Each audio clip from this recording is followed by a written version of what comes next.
Hello and welcome to another episode of the Eunice Ajim show. I am your host, Eunice Ajim, and man, it has been a long day. And I don't even think I'm like halfway through putting these video sessions, but one question that I remember being asked over the weekend again and again is people saying, "Hi Ma, I look up to you. How do I become like you?" And I'm always telling them that there's several paths to growing into becoming a venture capital or a venture capitalist. There are two routes that I always tell people. You can go from an entrepreneurial route or you can go through a job route. The first one from an entrepreneurial route, which is pretty much what I did, is let's say you're an operator, which means you're a startup founder. Actually, you're an operator or you're a startup founder and you have been able to make enough money to be able to like spare extra income to angel invest. The first route is always, hey, put yourself out there, join syndicates, join angel groups, start writing small checks, become a mentor. There's so many programs out there where they're always looking for mentors, and when you become a mentor, it's not always like financial commitment. It could just be like, I'm really good at being a product developer, or I'm a good UI UX designer, or I'm really good at marketing and sales, and I'm willing to help mentor a lot of startup founders on their journey. At least it gets you in the game and you get an understanding of like, okay, here's how the startup ecosystem works and here's how I could be helpful.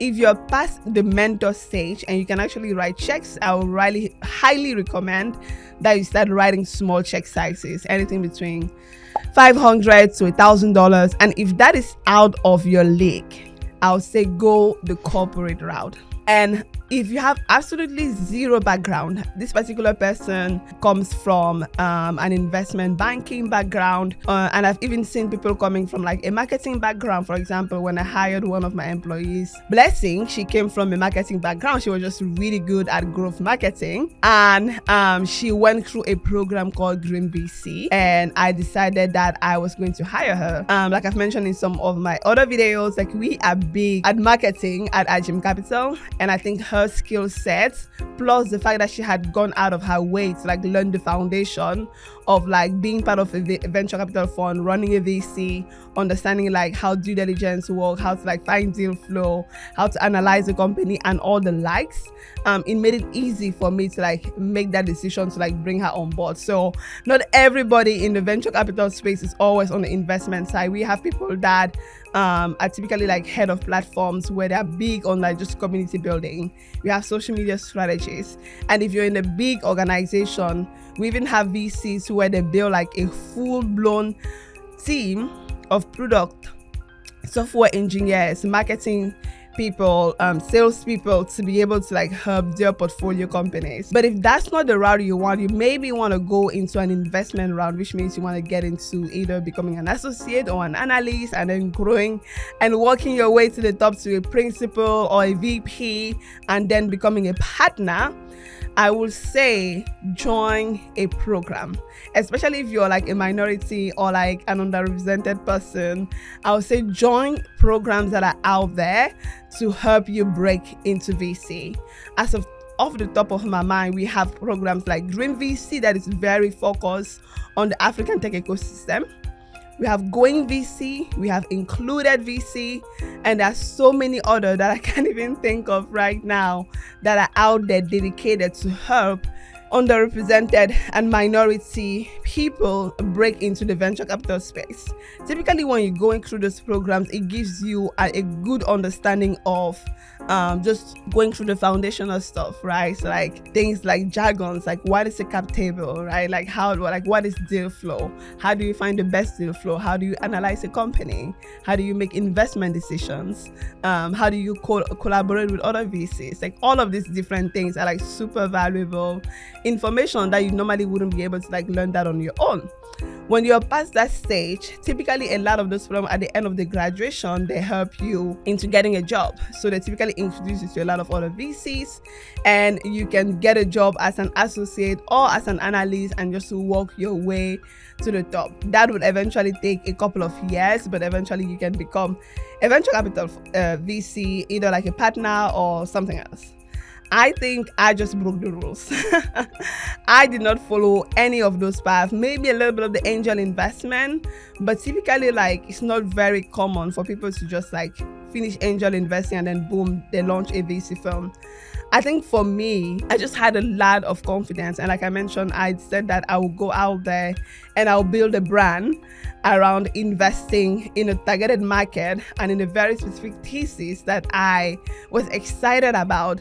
And hopefully the world will see that there's an opportunity in this market, and I can actually run a successful VC.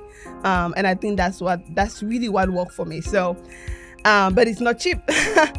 Running a VC comes with a lot of expenses. First, you have to find the capital to be able to angel invest. When you get past the angel investing and you're like, okay, now I want to launch my own venture capital fund, there are a lot of fees that comes into place. You have to be able to do fund formation, which require a lot of legal work. You have to be able to like put your own part of the management of the capital commitment, which in most VC funds you have to be willing to commit at least 1 to 5% of the amount of money that you're raising. So if you're raising a $10 million fund, you have to put in at least $100,000. Not everybody has $100,000 sitting waiting for them to get there, but if that's your ultimate goal, I would say start saving today. And also, like, a lot of the times that just like other expenses that don't come into place. Like if you're somebody like me that is based in the US and has to come into the continent every single time to like check out portfolio companies, do due diligence, you have to also keep in mind that there is a lot of traveling fees that comes into place. When you have employees, you have to be able to pay them. But it is not impossible. I think that there's definitely a path out there for anybody to be able to break into VC. Some of the biggest investment that I've made as of today. So on average at Ajim Capital, our ticket sizes range from anything between 25K and up to 100K as of today. We would love to get to a stage where we're writing 250K check sizes, but we are not there yet. Some of the companies that I am excited about. In terms of my portfolio companies, I think Renes saved my ass in Nigeria. Like, I showed up in Nigeria and like all my cards were declining, like literally all of them. My Amex, my Capital One, my MasterCard, Visa, like all of them were declining, and it literally embarrassed me so many times at restaurants and at other places. And I just had to reach out to the founder and be like, hey, like, I know I typically send money to my employees and make, for them to be able to make payment. Is there any way I can do bank transfer? Because it seems like that's the thing here. And like, if I had to do bank transfer from the US, it would take at least 3 business days for them to get the money. And if you're at a restaurant, that person wants to see their money within 5 minutes. And I didn't even know this was like a functionality on the platform, but like I was capable of like quickly transferring money into my wallet on Renes, and like literally I probably have like 30 new accounts that I've added to my bank transfer, maybe even more, probably more like 100 to think about it, that I've added on my wallet in the last couple of days as I've been doing transactions across Lagos. And I think that's a painkiller. So really excited about that baby. Eden Life is another good baby. Yes, they've been doing great. I don't have to say what they do. I think most people know what they do. Who are my other babies that I love? But to be quite frank, it's like when people ask me like, what are your favorite companies or like your favorite investments? I'm always like, it's so difficult to pick because I love all my babies. I decided to like be a part of their lives for a reason. And even though every baby comes with their own ups and downs, they're still your children and you have to nurture them no matter what. So I have plenty of babies, but those were the 2 in Nigeria that I could think of off the top of my head. There are obviously companies out there like YC and Texters, like where they have very strict like funding mandates where they say, I'm giving you $150,000 for 7% of your company. Like that's given. I would love to get to that stage one day when I've built maybe like a better brand for Ajim Capital, and like we have enough capital that we can like let go of some companies. But as of right now, I typically just like invest in like whatever rounds, like I just invest in like whatever valuation that your lead investor is offering, and that fluctuates. It could be anything between like 1% to like 5%, depending on like the check sizes and like the valuation of the round. That's typically how we decide how much equity. But eventually, I think it's definitely like when you have built a name for yourself, it's okay to say, okay, for this fund, all the companies that I'm investing in, I'm giving them $150,000 for 5% of the company. If you think I'll provide you value enough to like own 5% of your company at this stage, take it. If you don't think so, it's okay to let it go. The question is, how do you assess companies' scalability past the current stage that they're on right now? There's a reason why. Oh, I'm so sorry. That was crazy. Too much pepper. There's a reason why we typically ask for financial projections. It's like, that's why you need to be able to like understand your market. You should have done the research and say, this is X number of people that I believe are going to be able to like get my products, and if I can only have X percentage of this very specific niche. I'm not saying you're saying that the African population is 1.3 billion people, and then you have 10% of the African population. It's more like, here's a very specific niche, and we've done the research. We know this data is like facts, and out of this very specific niche of my customers, here's how much of them I can acquire. Because there's just no way you're going to acquire 100 market shares of a company. It's just very difficult to get to that stage. And we can typically say, okay, maybe you have 400 customers right now that are giving you on average $120 per year. And we know that we have this much. We have 100 millions of people that are out there that will find your product valuable. And I can say the first year you'll be able to acquire this number of people. The second year you can double that number, and then so on. And then we know, okay, by year 6, if you acquire X number of people that are paying you this much, then you get to this revenue.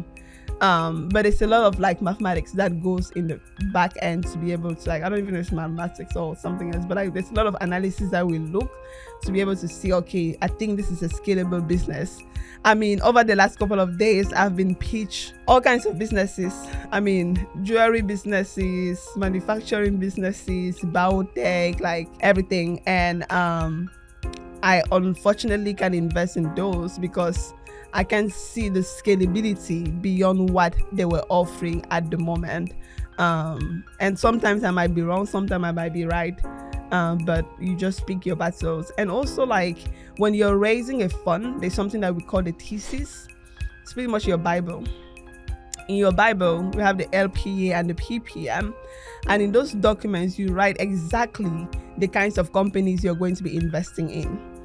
For Ajim Capital, even though we focus on investing in African tech businesses, we'll never invest in a company unless they're Delaware C Corp. So just because in our LPA, that's why we say we're going to be investing in like software tech companies that are serving the African market, but then are US registered, because we're getting US money, we're a Delaware company. That's just the structure that we use. So I've actually like denied another founder because they were registered in the UK and they were not willing to like change that company or their parent company into a Delaware C Corp. That's just, like that. In that Bible, you literally describe like the rules and regulations of your fund. So if somebody comes to me and they say, I do blockchain, in my Bible, I say I don't invest in blockchain. In my Bible, I don't invest in biotech. In my Bible, I don't invest in hardware companies. It has to be software. It has to be scalable. It has to be B2B or B2B2C. If you're a B2C purely, I will not invest. So there's so many requirements that just like cancel out the mass and really narrow down exactly the kinds of companies that I'm interested in. And a lot of the time we just say no to companies, not because they're not good companies, just because our Bible tells us that we can't invest in them. Well, I hope that you found this podcast episode as helpful as possible.